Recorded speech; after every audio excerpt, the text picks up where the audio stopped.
Why we put you at her camera?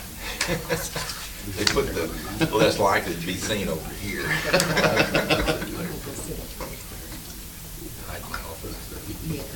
There are these microphones on the very center.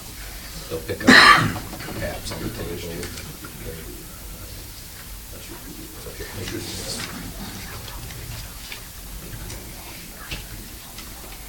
I can't hear them right now, but when I go back over here, they don't know that.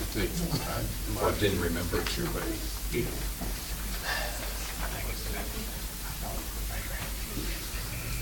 The mayor did. I haven't seen anything that requires. I've been having something, but it's okay. Has to do with the charter. Wouldn't be a bad thing. I've been reading the charter. I think that's more of a Appropriate in our last meeting was the charter. Unless he's working on my house, and then if he's working on my house, he's not coming in for that. Well, we've got our charter rights here. I didn't understand the bill authority to our city manager and commissioner own money or the compensation. Oh, yeah. I've not heard the gavel. Mr. Gregory's not ready. That's slam it. It'll be ready. I think somebody, it's written Let's have a meeting. Let's have a by attorney. Call the meeting to order of the Millersville Planning Commission, Tuesday, January the 9th of 2018. We'll stand for the Pledge of Allegiance to the flag, please. I pledge allegiance to the flag of the United States of America and to the republic for which it stands, one nation, under God, indivisible, with liberty and justice for all. I appreciate that enthusiastic response. Bunch of patriots. Mr. Secretary Gregory, would you please call the roll? Chairman Frank Fox, Present. Vice Chairman, Secretary David Gregory here, Mr. Keith Bell, Here. Mr. Larry Petty, Here. Mr. Lee Smith, Mr. Brent Aldridge, here. Is Deborah Wade, Here. all present. All right, all right. Before we get into the meeting, I need to call for a motion to amend the minutes, please. Item number 7. We want to amend the nominations and election of commission vice chairman, and please add to your notes, chairman and secretary. Per the TCA state statutes, please. Now, that's just because we want to. That's good enough. Absolutely. So tonight, we're going to go through this in a few minutes before we get down to new business. So can I have Second. may I entertain a motion from, who moved?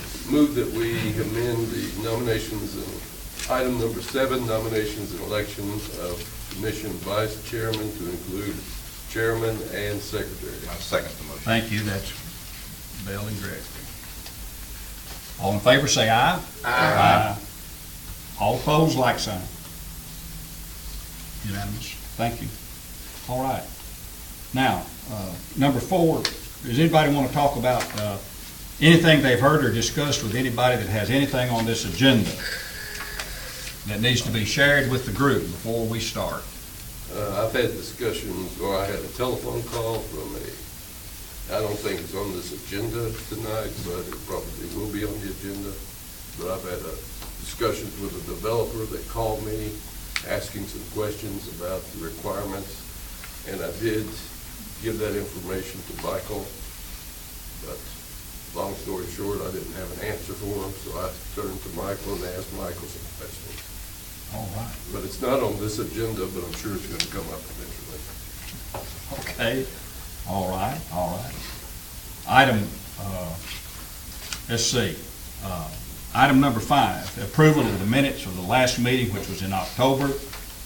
I hope you've had a moment to read it, and those of you who were present then, would you please review the minutes as if you need to, and when you're satisfied, please make a motion. Move that we accept the minutes as written. Second. I heard 2 seconds. Rick Petty, second motion. All right, thank you. All right. All in favor, say aye. Aye. All opposed? Okay. Let it show unanimous with 1 abstention. All right. Let's see. Number 6. Yeah, number 6. I'll defer to Mr. Barr. Thank you, Mr. Chairman. I'd like to introduce the Board of Planning Commissioners to our newest appointee, Ms. Deborah Wade. She is a prominent business owner and resident of the city of Millersville.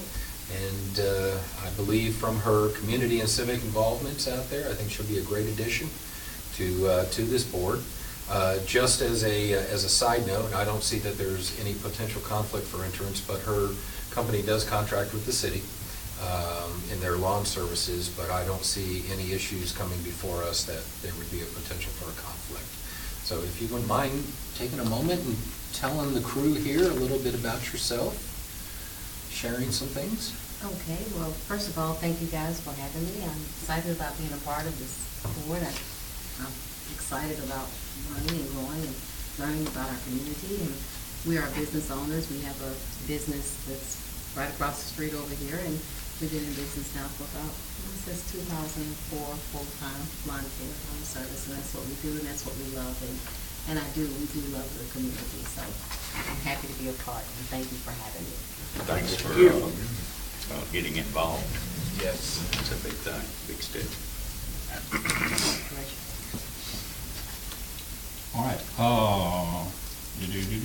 Okay. Thank you, Ms. Wade. Now, number 7, nominations, election of commission, vice chairman, chairman, and secretary. It is appropriate at this time for me to turn the chairman to vacate my position and let Mr. Barr do what he does. Well, actually, you can chair the board and offer out the opportunity for nominations, Okay. and then call for the elections. And then as soon as those are finished, then we'll go ahead and recognize the new officials, and you can pass the gavel if that's what happens. All right. Okay. All right. Let's start at the top. We've got to nominate a chairman, and I would like to entertain nominations at this time for chairman. I'd like to nominate Mr. Fox for chairman. I'll second the motion. All right, we have a motion and a second. Actually, with all due respect, there's not a need for a second. Oh, there's to a not? nomination. No, sir. All right. Then, You can are call there for any it. other nominations? Thank you. All right, let's move that nominations close. All in favor of Frank Fox serving as chairman, please say aye. Aye. All right, all opposed? All right. I'll carry on. All right. Let's carry on now with the nomination for vice chairman. That'll be the person that serves as chairman when the chairman is not present, I'd like to nominate, otherwise detained. So I'll entertain a nomination at this time. I'd like to nominate Mr. Larry Petty. Second. Larry Petty.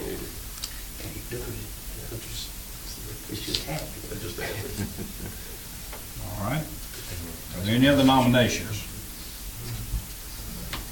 All right. Nominations closed. All in favor of Larry Petty serving as vice chairman, please let it be known by saying aye. Aye. Opposed? All right, well, that's good, Larry. Thank you. And now let me ask for nominations for secretary. Mr. Gregory is currently serving in that position, does a good job. He signs everything that needs to be signed when Mr. Barr tells him to sign it. So it's a hard job. So I'll open the floor for nominations for secretary. I nominate Mr. Gregory as secretary to continue on with his dutiful duties. I got a pen, so I'm ready. All right. All right, is there any other nominations? All right. All in favor of Mr. Gregory serving as secretary, another term as secretary, please say aye. Aye. Abstain. Anybody opposed? I'll abstain. All right, thank you very much. Thanks to all of y'all. Yes. All right, item number 8, acceptance of the official record and member and staff annual training and continuing education per TCA 13-7-205.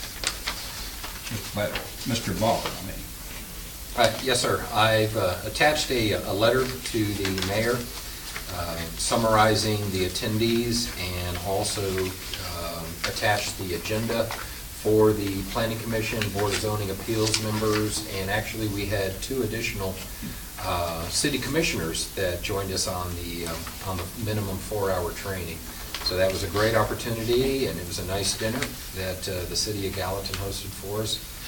As I mentioned, you'll see the agenda follows that. Additionally, I've noted that I have met the minimum requirements. I'm actually required to obtain 8 hours of training annually since I'm not AICP certified, which is the American Institute of Certified Planners, although I am working on that certification, but that wouldn't diminish my training.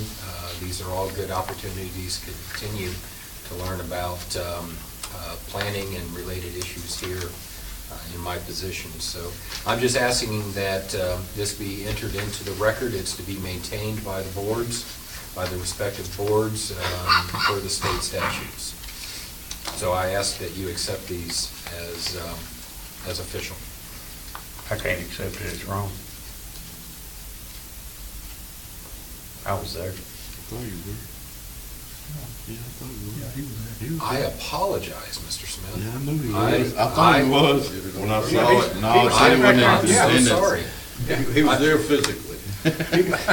He was, yeah. Yeah, I thought he was. He was sitting in the back. Now he Yeah. asked him to come on I up. ran out. We'll accept the letter as amended when you Thank do. you. Well, or you can just make the amendment now for the record, and the minutes will reflect that. All right. And I'll make a notation I'm in sitting there this. looking at that. I thought he was there. I know I Well, I saw him. kept reading to see Yeah. if it was that meeting. Okay. We'll let the record show that Lee Smith was present for the training. Now, for these that didn't get to attend, including Ms. Wade, and this should be a mitigating circumstance since she's new, but is there any way that you can corral these people in here for about 4 hours and preach to them? Well, Ms. Wade has a year to. Oh, she to has a attain- year. Yes, to attain her annual certificate, Oh, her okay. annual training. Whereas the other members, I'll need to get with the mayor and let him know and ask him for direction on that. These are his and the city commission's appointees, so I'll check with him if, I don't have an issue with offering additional training, but frankly, I'm not, we'd have to, I don't know if I'm necessarily qualified, but we could certainly go there. Did you not mention there were going to be some other programs in January, February? We're talking amongst my fellow planners about having at least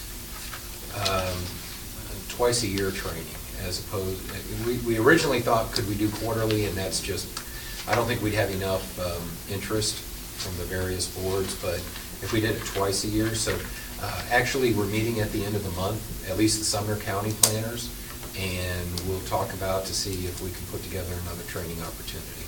What about the Robertson County planners? When do they meet again? It's interesting that each, to my knowledge, each Robertson County municipality, including the county and Mr. Bond's boards, they train internally. So, but we're trying to pull together a countywide association similarly like we have with Sumner County, which would be a really good thing, particularly considering we're about due to update the urban growth boundary maps for Robertson County. We're already working on that with Sumner County. But Robertson counties are probably going to come due, and there's some cities in there that are looking to adjust their boundaries. So that might be the impetus to pull us all together into the same room. But to date, my understanding is there hasn't been. I ask that question sincerely because there are times when plans are made and life happens and I understand. and we have to have another opportunity. I had a chance to go watch my grandsons play basketball tonight. Well, it is at the And option of I'm the mayor. dedicated, uh-huh. Oh, tonight? Yeah, tonight. And I'm dedicated. I'm here instead of there. Thank you. Well, we'll try and keep it short. You might be able to get there. Remember who said that. Okay. Anything else? Good point. Thank you very much. Okay. You got anything you'd like to talk about for 3 minutes? Okay, thank you. Just sitting and listening. Good, thank you. There are no action items. Mr. Barr is going to discuss commercial and industrial accessory structure standards. Actually, I just want to put this out to this board, is we've had some inquiries, both externally and some discussion internally, about the lack of accessory structure standards for commercial and industrial sites in the city. In particular, we've received comments, and I'm not going to call them complaints, but questions and comments regarding such things as shipping containers being placed on commercial sites or industrial sites. Also, unattached tractor trailers, other different storage facilities. We also don't have really any language regarding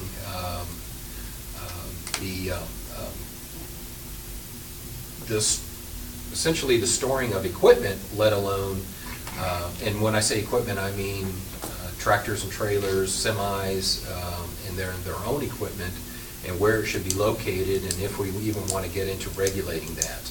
Additionally, I was planning on discussing with you all metal sheds. And it was my understanding, because what was codified in the city code last year was that metal sheds, open-sided metal sheds, were prohibited in residential districts. However, it has come to my attention in reviewing the city commission meeting minutes that ordinance amending accessory structures should have included all residential districts. So essentially, citywide, metal open-sided carports are banned.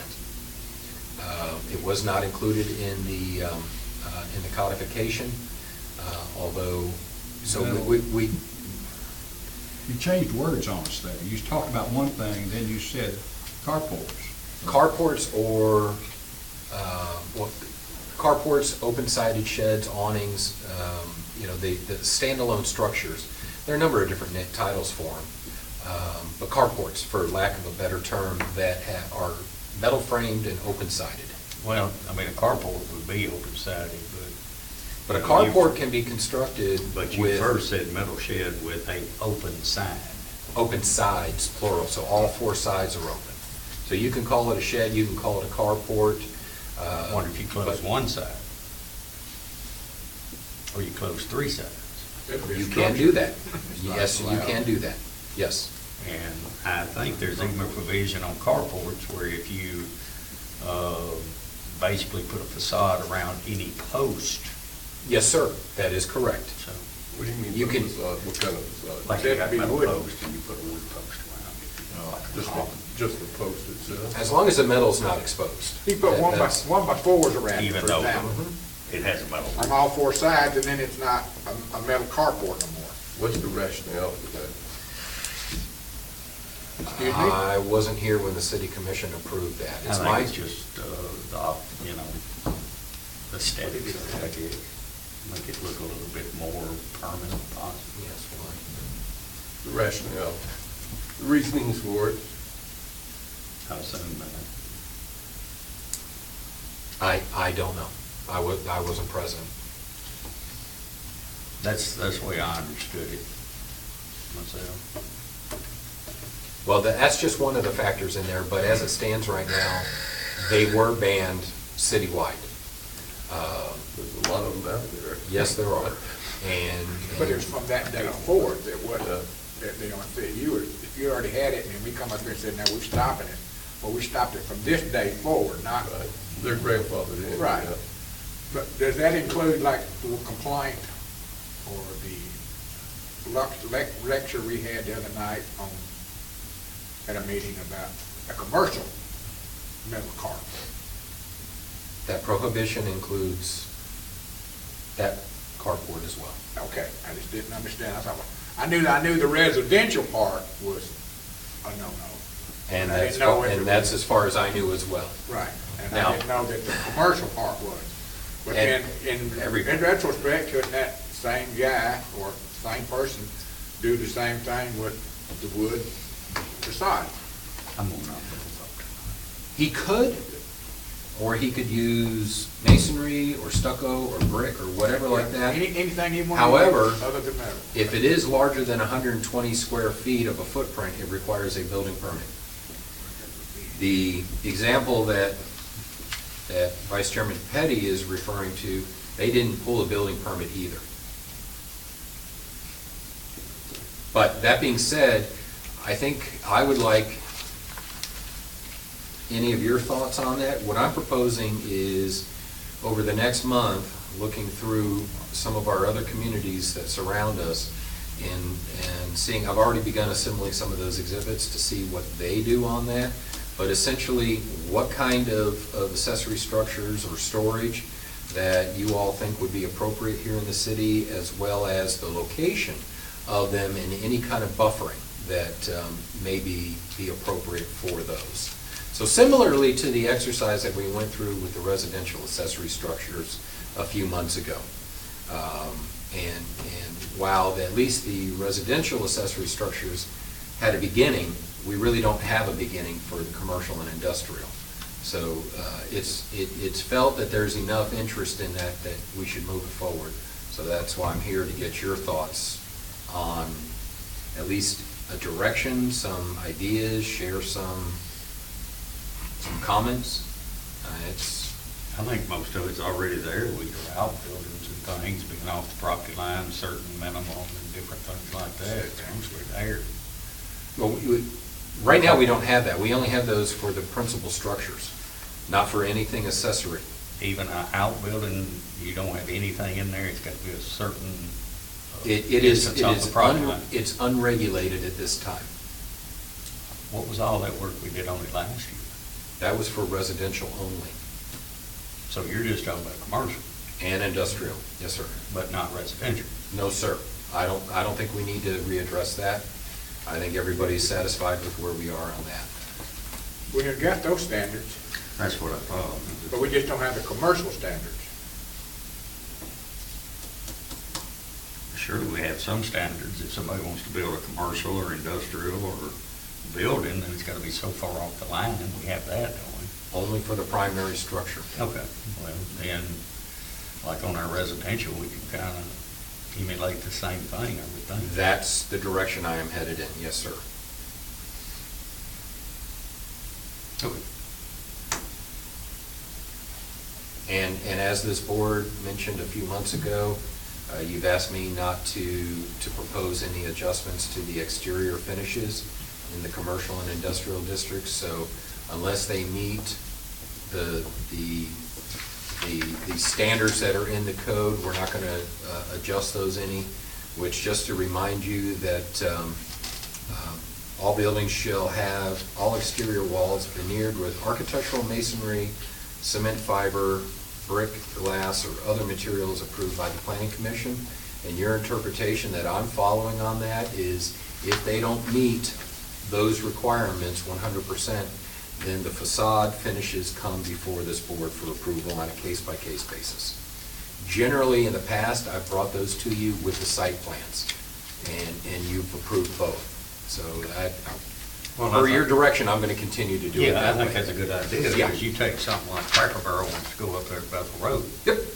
and they have wood siding. Yep. Yeah, we need to know about it. I think we can Absolutely. make an exhibit for that. Absolutely. Yeah. Yes, That's so why they lost it the last time. we'll leave that at this board's discretion.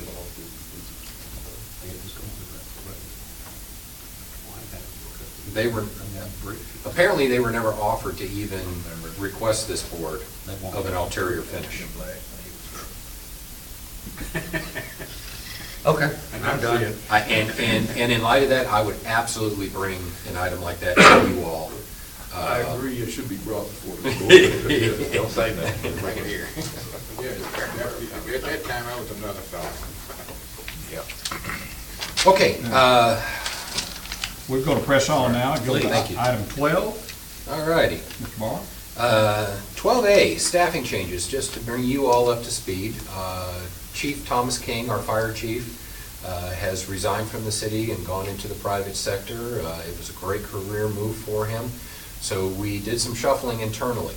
And at this point, Brandon Head, who was our code enforcement officer and also the assistant fire chief to the volunteer firemen, was moved into the fire chief's position as an interim, pending certain certifications that he needs to obtain.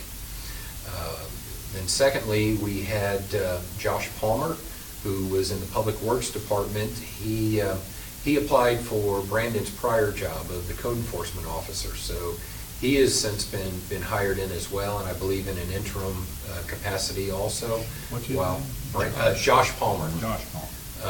Actually, that's Chief Mark Palmer's son. And he'll be working towards his certifications over the next year for that position. We also then had a vacancy with Chief King of the chief building official. And at this point, Josh Palmer will handle the building permitting and administration, but we have contracted out with an independent consultant who will perform our building inspections. And you all may know him. This would be Mr. Tony Allers. He was with the city about a decade ago, I believe. He was Public Works Director for some time. He is well credentialed, and he has offered a very favorable per inspection fee to the city.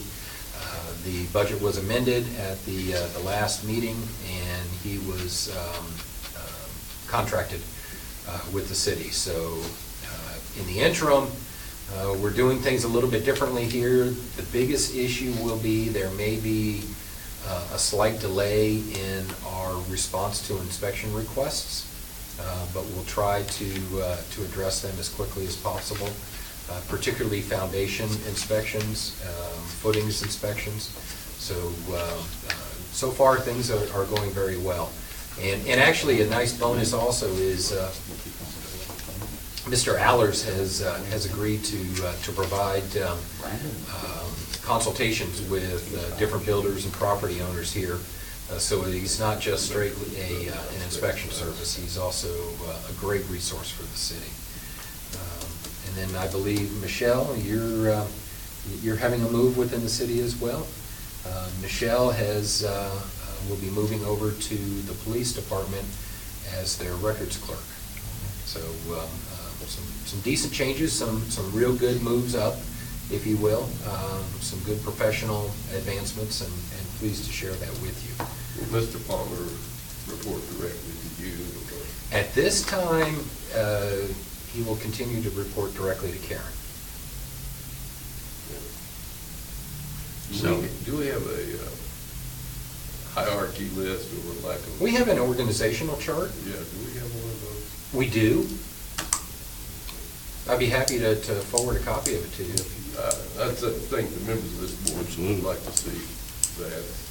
I just would have thought that Mr. Palmer would be reporting to you directly, and that Mr. Head would also. Well, Brandon's over fire. I have nothing to do with fire. And in fact, at one time there was conversation about that. Honestly, I don't know what changed, but then I was informed that that wasn't going to happen. Okay. So I don't have anything else to say on that, but I do recall recently an organizational chart was distributed, so I'm happy to forward that to you. Sure. You can get the members of this commission, and I would suggest sending it to the city commissioners also, because I don't recall. Do you recall seeing one, Greg? No, I have not. I would recommend that you request a city manager for the city commission distribution. Well, all right, I'll tell you what, just send this commission, this planning commission, a copy of the organizational chart, and we'll take care of the I'm rest. happy to. Okay. Don't open those doors. Yes, sir. BZA action. The BZA meeting last week, we had a two-part variance request from the city of Millersville for the proposed public works expansion for their facility up on the hill behind our building here. They're proposing a 12 or 13 bay pole barn or parking facility, so an enclosed parking facility. It will be constructed of wood with metal sides and a metal roof. It is not considered a metal supported or a metal framed building. But in this case, since it is enclosed on three sides, but the issue was they needed to reduce the minimum side setback from 25 feet to 10 feet in order to accommodate the internal circulation that they have today. And secondly, they had to request a variance for the minimum landscape buffer between the building and the property line. That also was reduced down to 10 feet. However, the landscape density will increase, so the number of plants will remain the same. They'll just be packed in a little bit tighter to buffer the building. Both were passed unanimously by the BZA. And then following up with the BZA, in November, we had a pretty intense hearing. Mr. Petty obviously was here, and some of you may have even been in attendance, that we had a local home builder who requested multiple variances for an already constructed home. In other words, this builder built within the front setback, the side setback, and exceeded the maximum size of the structure in one of the subdivisions here.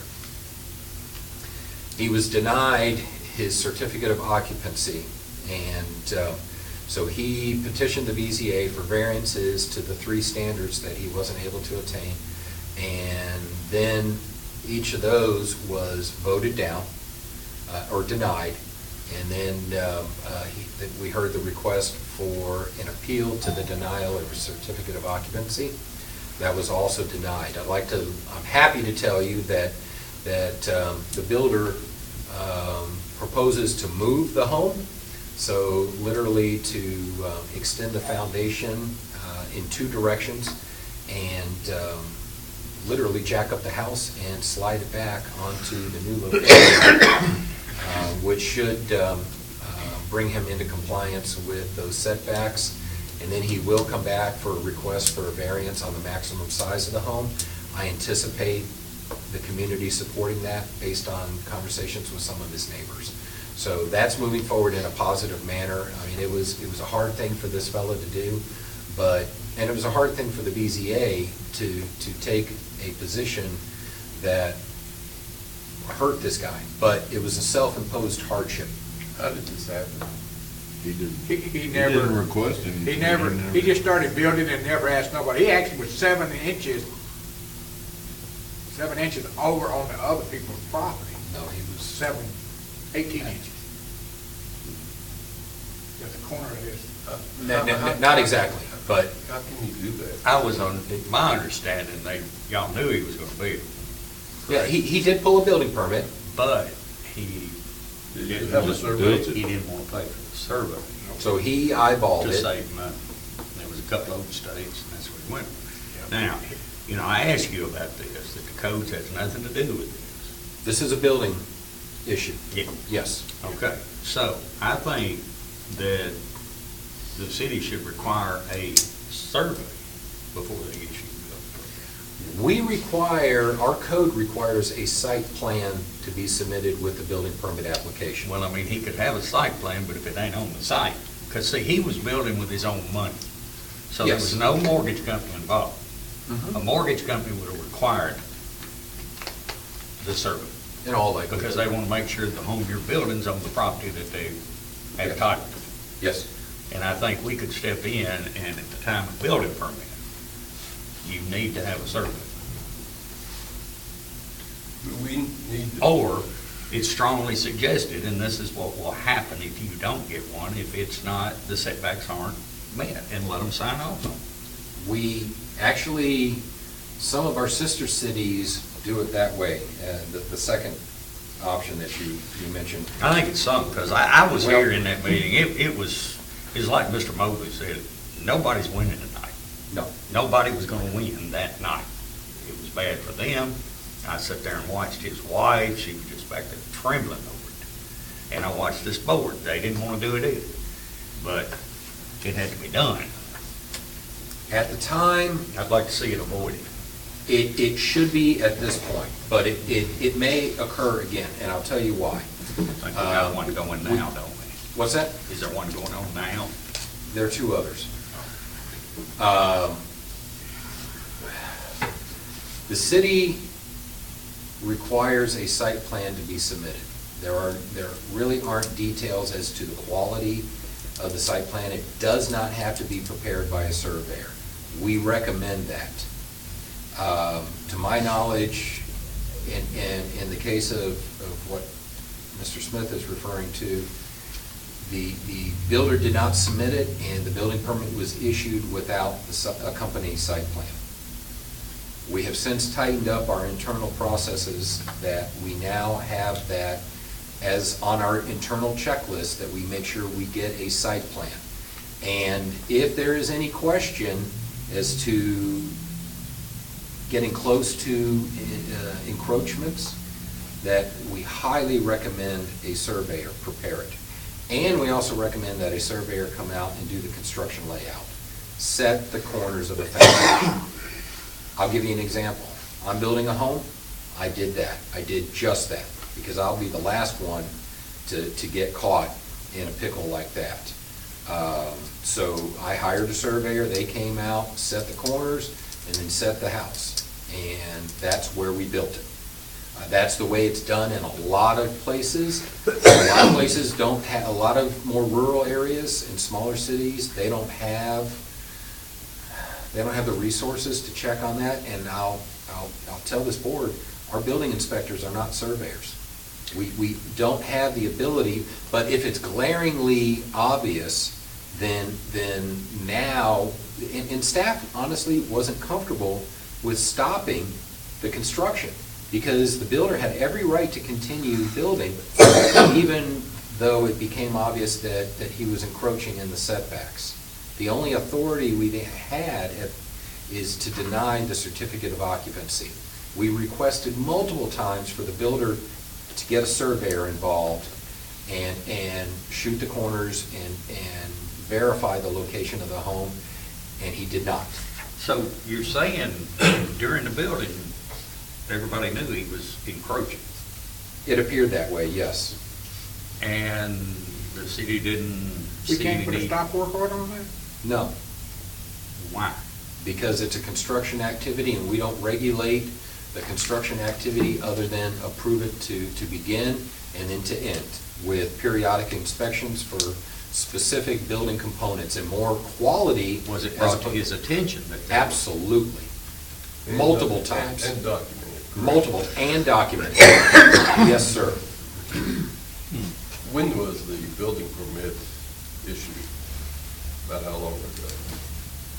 In April of 2015.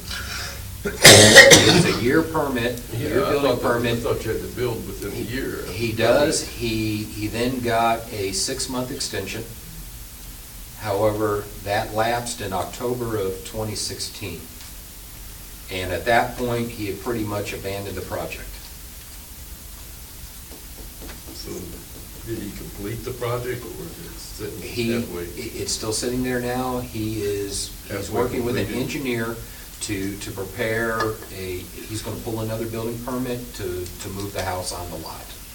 Okay, so the house is unfinished as it's. No, it's pretty close. It is It's essentially pretty finished, with the exception of we won't issue a certificate of occupancy. And that's all it likes is a certificate of occupancy. Get a surveyor. It's pretty much turnkey. He didn't recommend it, he wanted to say pass it. He said he's a contractor. But he's a contractor from Cookville or Crossville. And I'm surely that he was probably rural, that they eyeball everything. I'm not saying that they're, they just I've got plenty of acreage here, so I'm gonna put it right here, you know. And maybe that's what he did, we don't know, because he was way off. I mean, way off.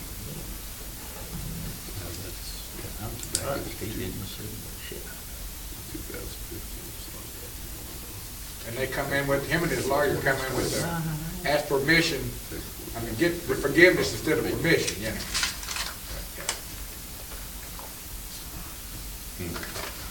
It's getting better. Bottom line is, I'm glad that the builder is working to remedy his violations. Very good.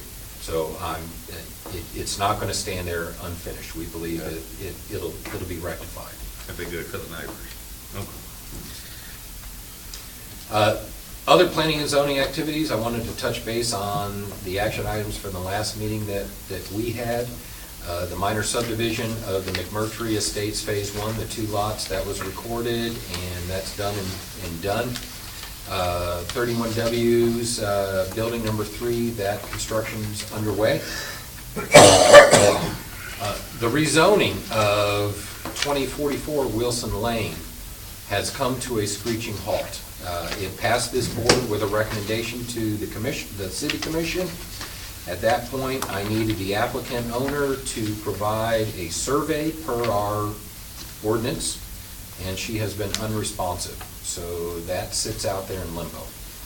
Of course, the Chapter 90 zoning amendment, where we increase the notification or consent requirements for rezoning properties in the city of Millersville, that passed the city commission.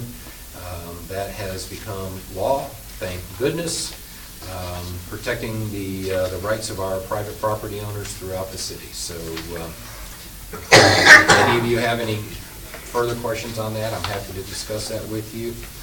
And of course, we discussed the commercial exterior materials standards. So that is done and done. Oh, you all will be seeing 2 projects coming in soon. We have a communications tower that will be having a site plan modification come in before you. Good news, Verizon is co-locating on the tower that's located on Flat Ridge.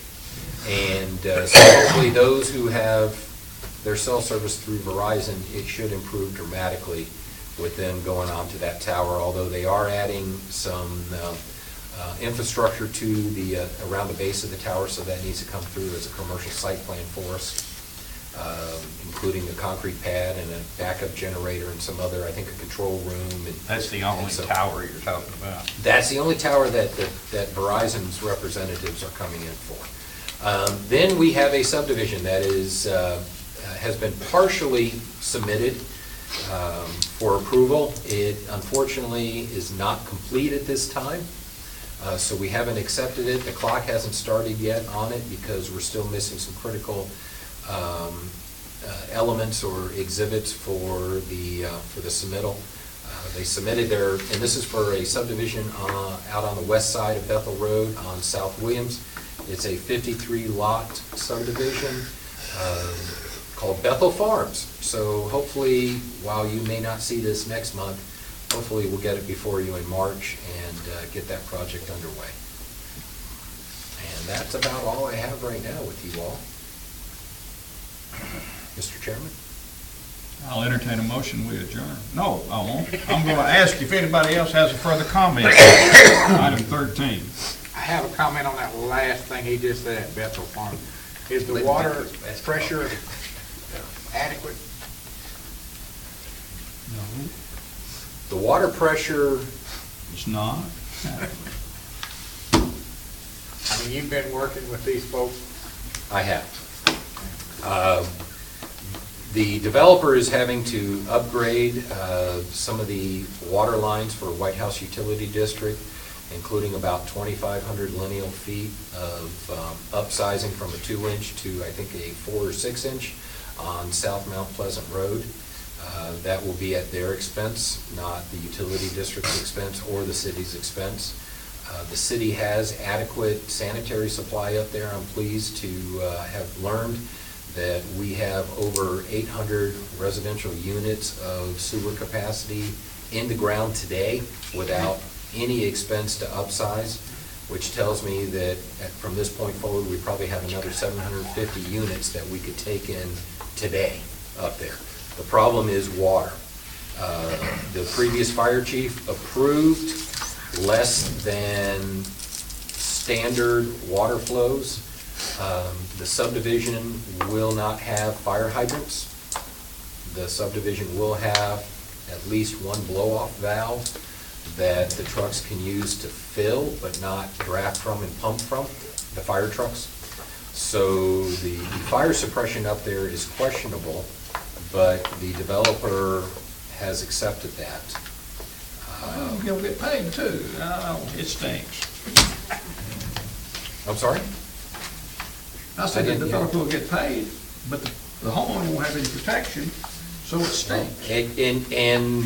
And the homeowner more than likely will pay a higher insurance rate because of that fact. Very high. And the houses are gonna be on .24 acres. If that. I can't wait for the public hearing. Well, the property was rezoned in 2005. The property, the subdivision is lawful on that property according to the zone. So I don't think it would be appropriate for us to revisit the zoning. This board really just needs to take a look at the subdivision standards and whether the developer is meeting those standards satisfactorily. I think as long as they meet those standards, it would not be appropriate for this board to deny them. Now, if they're asking for any kind of special variance or exception, then that's at the discretion of this board.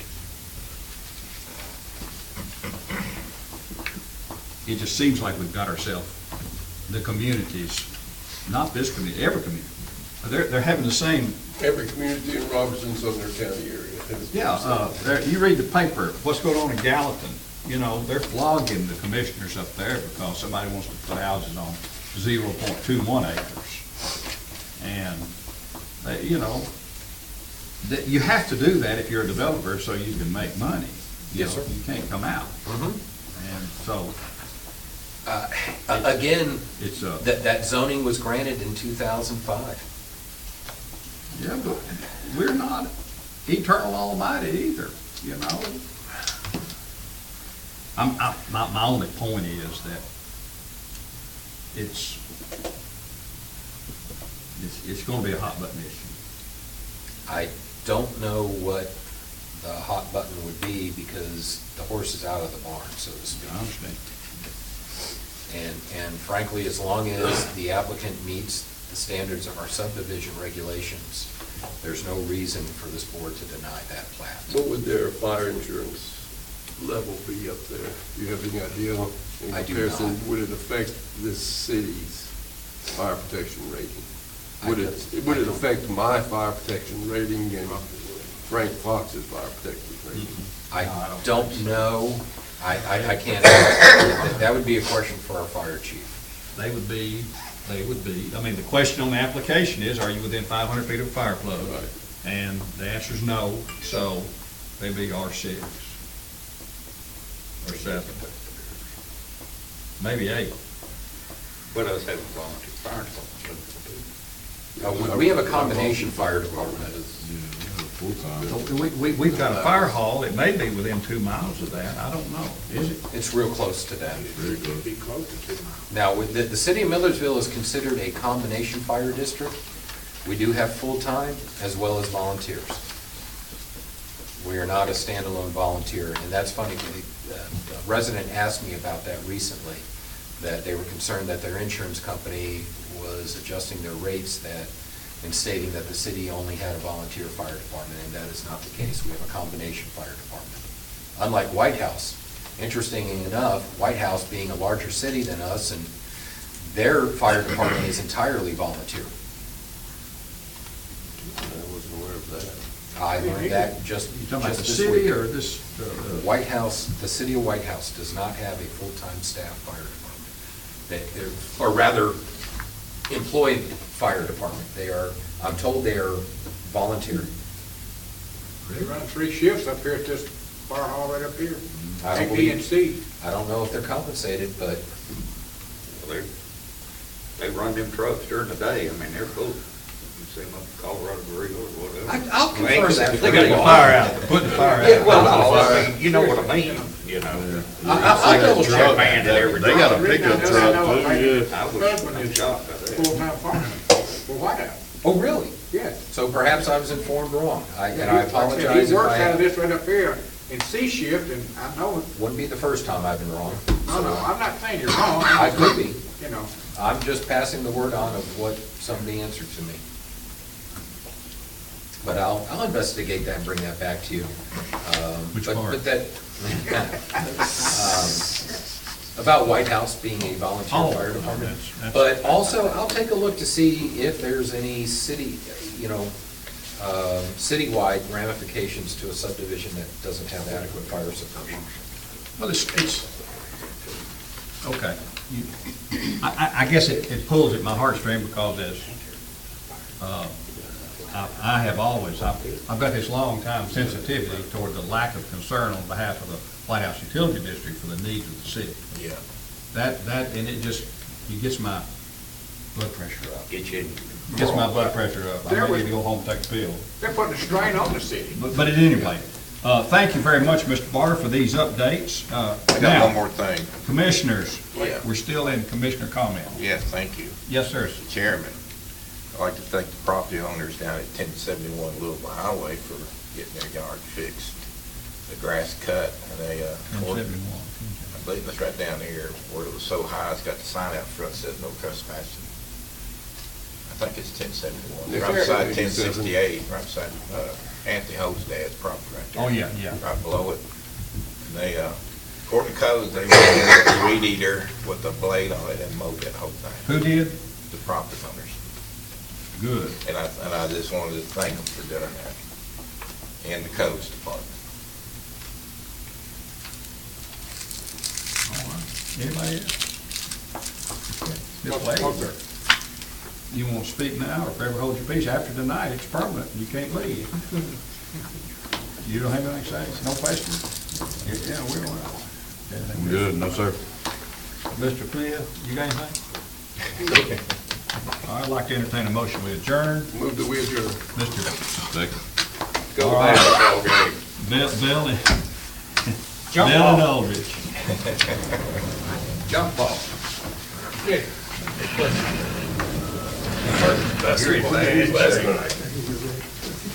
Better let somebody stay around here if you want a question. You give my regards, Mr. Ira. I should. Sorry. We had a security threat, and we had to add those. We're still figuring out what we're gonna do about access to the restroom, so thank you for your patience. I'll give you something. Thank you. All right, thank you, I appreciate it. I know we can't do This is the one I had from last month.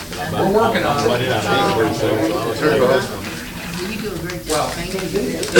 Well, we can. Yeah, we don't need one. I'm looking forward to being busier than ever this year. We're looking for some work right now, too.